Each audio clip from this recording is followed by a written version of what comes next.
2026년 5월 21일 목요일 말씀과 기도로 하루를 여는 교문익교회 새벽 기도회를 시작합니다.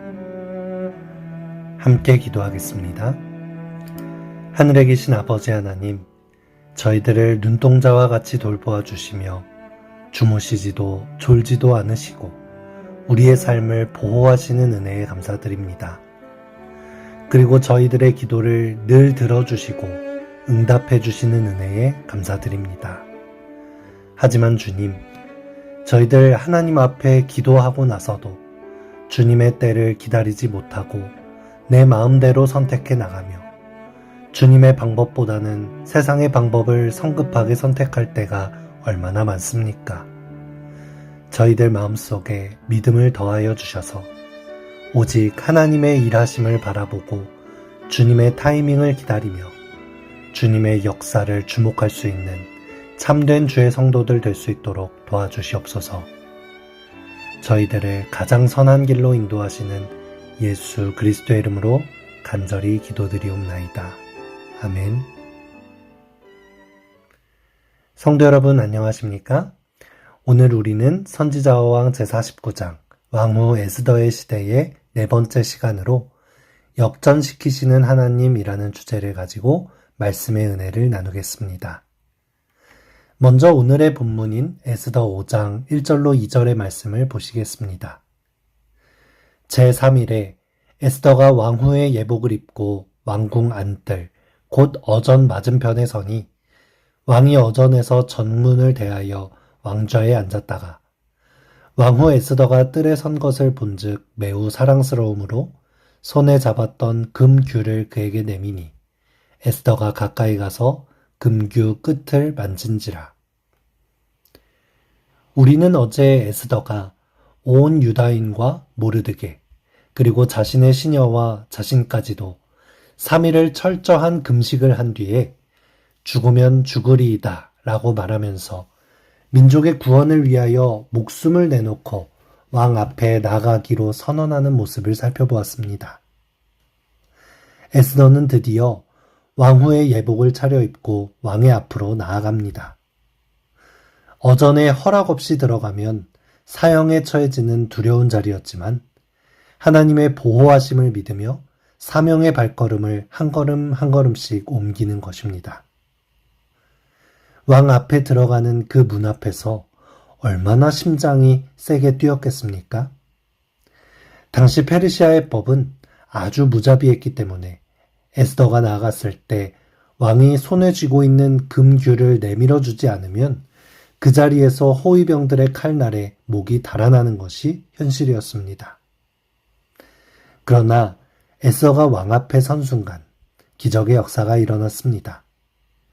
엄하고 냉혹하기로 유명했던 아하수에로 왕의 눈에 에스더가 매우 사랑스러워 보였던 것입니다. 하나님께서 왕의 거칠고 완고한 마음에 성령의 감동을 불어넣으신 것입니다. 왕은 금규를 내밀어 그녀의 목숨을 보장해 주었을 뿐만 아니라 그의 소원이 무엇이냐? 나라의 절반이라도 그대에게 주겠노라 라며 파격적인 약속을 제안하기까지 합니다. 여러분 어떻습니까? 바로 이때가 유다 민족을 살려달라고 눈물로 간청할 가장 완벽하고 유일한 타이밍처럼 보이지 않습니까? 하만의 악독한 음모를 고발하기에 이보다 더 좋은 순간은 없었을 것입니다. 그런데 에스더는 이해하기 어려운 결정을 합니다. 그 자리에서 본론을 꺼내지 않고 그녀는 이렇게 말합니다. 에스더가 이르되 오늘 내가 왕을 위하여 잔치를 베풀었사오니 왕이 좋게 여기시거든 하만과 함께 오소서 하니. 왕과 하만은 이 에스더의 초청에 응하여 잔치 자리에 참여합니다. 그리고 기분이 좋아진 왕은 다시 한번 에스더에게 또다시 소원을 물어봅니다. 그런데 에스더는 또다시 대답을 유보하고 내가 만일 왕의 목전에서 은혜를 입었고 왕이 내 소청을 허락하시며 내 요구를 시행하시기를 좋게 여기시면 내가 왕과 하만을 위하여 베푸는 잔치에 또 오소서. 내일은 왕의 말씀대로 하리이다 하니라 라고 말했습니다. 에스더의 이러한 대답의 유보는 우리의 머리로는 선뜻 이해가 가지 않습니다. 하루하루 유다 민족의 멸절이 시시각각 다가오는 이 위급한 상황 속에서 왜 에스더는 결정을 하루 뒤로 미룬 것일까요? 우리는 에스더 5장의 뒷이야기를 읽어볼 때 이 하루의 지연 뒤에 하나님께서 얼마나 놀라운 역전의 역사를 쓰시는지 보게 됩니다. 에스더가 소원을 고하는 것을 하루 미룬 바로 그날 밤, 페르시아의 수도 수산성에서는 두 가지의 상반된 사건이 동시에 일어납니다. 왕후의 잔치에 초대받아 교만이 하늘을 찌르던 하만은 궁을 나가다가 궁전 문 앞에서 여전히 자신에게 절하지 않는 모르드게 때문에 분노가 다시 치밀어 올랐습니다. 그는 유다 민족을 멸절하는 조서를 내린 것도 모자라 당장 내일 아침에 모르드게를 목매달아 죽이기 위해서 자신의 집 앞마당에 50규빗, 즉 아파트 7층 높이에 달하는 23m짜리 거대한 나무 사형틀을 세우게 됩니다. 하만의 시간표대로라면 다음날 아침 모르드게는 죽은 목숨이었습니다. 그러나 바로 그 똑같은 시각에 페르시아의 왕궁에서는 전혀 다른 역사가 지필되고 있었습니다. 아하수에로 왕이 원인을 알 수 없는 극심한 불면증에 시달리기 시작했습니다. 그래서 그는 신하에게 명하여 궁중의 역대 일기를 가져다가 읽도록 시키게 되었습니다. 그때 신하가 읽기 시작한 내용은 수년 전 모르드게가 왕을 암살하려던 내시들의 음모를 성문 앞에 있다가 듣고 고발하여서 왕의 목숨을 구해주었던 내용이었습니다. 왕은 이 일에 대하여 내 목숨을 구한 모르드게에게 무슨 존귀와 관직을 베풀었는지를 물었고 신하들이 대답하기를 아무것도 베풀지 아니하였다라고 말했습니다. 잠이 오지 않던 그날 밤 아수에로 왕은 모르드게의 충성심을 발견하게 된 것이죠. 다음날 아침 하만은 모르드게를 장대에 매달게 해달라는 허락을 받기 위해서 이른 새벽 왕궁을 찾아왔습니다. 왕은 자신을 찾아온 하만에게 물어봅니다. 왕이 존귀하게 하기를 원하는 사람에게 어떻게 하여야 하겠느냐? 하만이 생각할 때에 왕이 존귀하게 하기를 원하시는 자는 바로 나이겠구나. 하만은 기뻐하는 마음으로 왕에게 말합니다. 왕께서 사람을 존귀하게 하시려면 왕께서 입으시는 왕복과 왕께서 타시는 말과 머리에 쓰시는 왕관을 가져다가 그 왕복과 그 말을 왕의 신하 중 가장 존귀한 자의 손에 맡겨서 왕이 존귀하게 하시기를 원하시는 사람에게 옷을 입히고 말을 태워서 성중 거리로 다니며 그 앞에서 반포하여 이르기를 왕이 존귀하게 하시기를 원하시는 사람에게는 이같이 할 것이라 하게 하소서 아니라. 그런데 바로 그 존귀하게 하기를 원하는 사람이 누구였습니까? 하만이 아닌 모르드게였죠. 왕은 하만에게 명합니다. 속히 왕복과 말을 가져다가 대궐 문에 앉은 유다 사람 모르드게에게 행하되 무릇 내가 말한 것에서 조금도 빠짐이 없이 하라. 불과 하룻밤 사이에 죽음과 생명, 패배와 승리의 운명이 완전히 뒤바뀌어 버린 것입니다. 사람이 가진 어떤 지혜를 활용해서 완벽한 계획을 짠다 한들 이처럼 하룻밤 만에 완전한 역전의 드라마를 쓸 수 있겠습니까? 만약 에스더가 첫 번째 잔치 자리에서 성급하게 소원을 말했다면 어떻게 되었을까요? 이미 권세를 얻고 있었고 교활한 머리를 가진 하만은 온갖 핑계와 변명으로 왕의 마음을 돌려 빠져나갔을지 모릅니다. 왕은 모르드게의 충성을 알지 못한 채 하만의 편을 들었을 수도 있습니다. 에스더가 입을 닫고 하나님의 때와 방법을 기다리던 그 하루의 공백은 하나님께서 왕의 잠을 거두어 가시고 모르드게의 충성을 알게 하시고 하만의 교활함을 끝까지 끄집어내시는 하나님의 역사심이 있었던 밤이었습니다.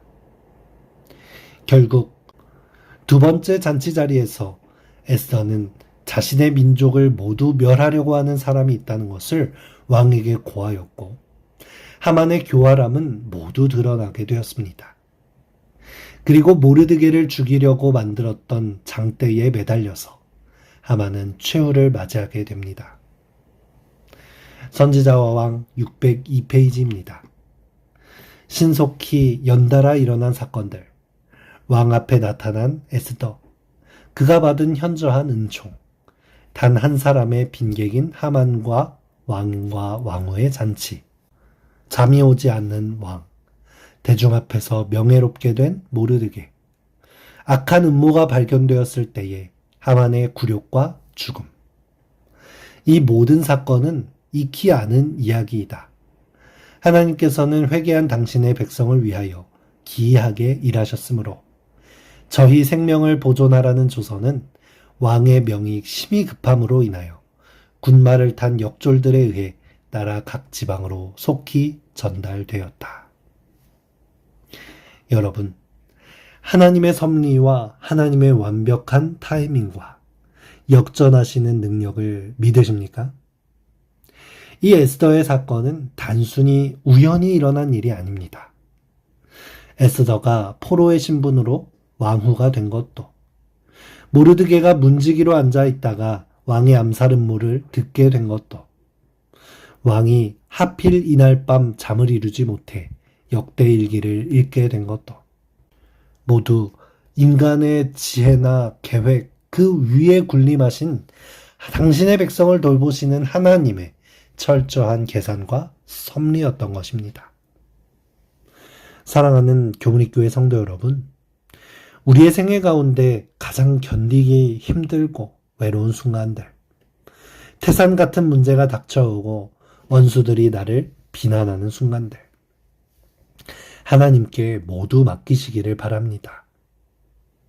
그런데 진짜 견디기 힘든 것은 나는 분명히 하나님께 모두 맡기고 기도하고 있는데 하나님께서 아무런 응답이 없다고 느껴질 때일 것입니다. 그런데 여러분, 우리는 에스더서를 통해 알 수 있습니다. 하나님께서는 가장 완벽한 타이밍에 가장 좋은 방법으로 일하신다는 것을 말이죠. 사실 에스더서 전체를 주의 깊게 살펴본다 해도 에스더서에는 놀랍게도 하나님 혹은 여호와라는 단어가 단 한 번도 등장하지 않습니다. 겉으로 드러나 보이기에는 하나님께서 유다 백성들을 이방 땅에 버려두시고 팔짱을 낀 채 철저히 침묵하시는 것 같고 역사 속에 완전히 부재하시는 것처럼 보인다는 것입니다. 그러나 성경 전체를 통틀어 볼 때에도 에스더서만큼이나 하나님의 손길이 매분, 매초, 긴급하고 강력하고 치밀하게 역사하는 책도 없습니다.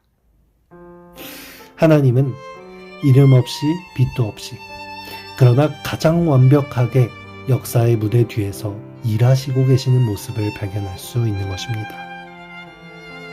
사랑하는 성도 여러분, 혹시 질병의 고통이 길어지고 계십니까? 내 인생에 기도하던 문제들이 도무지 해결되지 않아 낙심하고 계십니까? 아무리 기도하여도 전지전능하시다는 하나님의 손길을 느낄 수 없어서 답답함에 눈물만 흘리고 계십니까? 하나님께서는 분명히 내 기도를 들으시고 가장 멋지고 선한, 가장 아름다운 역전의 역사를 쓰고 계실 것입니다. 그 하나님께 나의 모든 삶을 온전히 의탁하게 되시기를 바랍니다. 이 아침 함께 기도할 제목입니다. 나의 때와 방법이 아닌 하나님의 때와 방법을 기다릴 수 있도록 지금 내가 경험하는 고민과 고난을 하나님께 다 맡길 수 있도록 지역사회를 위해 펼쳐지고 있는 선교 사업들을 위해, 내 마음속에 있는 구도자를 위하여, 구도자가 없다면 구도자가 생길 수 있도록, 다음 주 침례를 받는 후보자들을 위하여 이 시간 함께 기도하겠습니다.